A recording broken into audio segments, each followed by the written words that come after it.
YCP నేత వల్లభనేని వంశీపై భూ కబ్జా ఆరోపణలతో గన్నవరం పోలీస్ స్టేషన్లో కేసు నమోదైంది. గన్నవరం గాంధీ మహమ్మద్ సెంటర్లో 10 సెంట్ల స్థలాన్ని వంశీ కబ్జా చేశారని హైకోర్టు న్యాయవాది సుంకర కృష్ణమూర్తి పోలీసులకు ఫిర్యాదు చేశారు. ఫిర్యాదు స్వీకరించిన పోలీసులు వంశీపై 7 సెక్షన్ల కింద కేసు నమోదు చేశారు.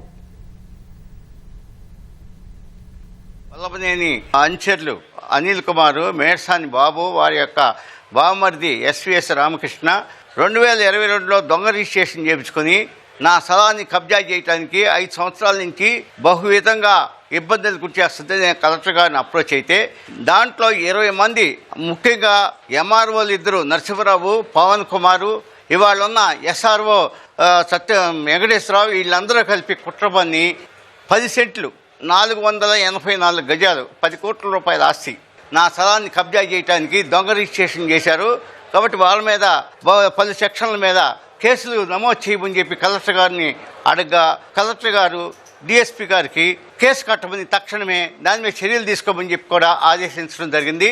అలాగే ఎంఆర్ఓ దొంగ పొజిషన్ సర్టిఫికెట్లు వాళ్ళకి జారీ చేశారు. నేను వాళ్ళకి పొజిషన్ సర్టిఫికెట్ ఇవ్వటానికి ఇవ్వలేదని చెప్పినప్పుడు కూడా, అలాగే కరెంట్ ఏఈ కూడా దొంగ కనెక్షన్లు వారిద్దరి పేరుని ఇచ్చారు. అవన్నీ కూడా రద్దు చేయమని చెప్పి వాళ్ళ మీద తక్షణ మీద చర్యలు తీసుకోమని 20 మంది మీద కేసు పెట్టడం జరిగింది. తహసీల్దారు నరసింహరావు, పవన్ కుమార్ ఇద్దరు కూడా దొంగ సర్టిఫికేట్లు ఇచ్చి వాళ్ళ దగ్గర డబ్బులు తీసుకుని నా పొజిషన్లో ఉన్న ఆస్తిని వాళ్ళ పొజిషన్లో ఉన్నట్టుగా దొంగ సర్టిఫికేట్ జారీ చేశారు.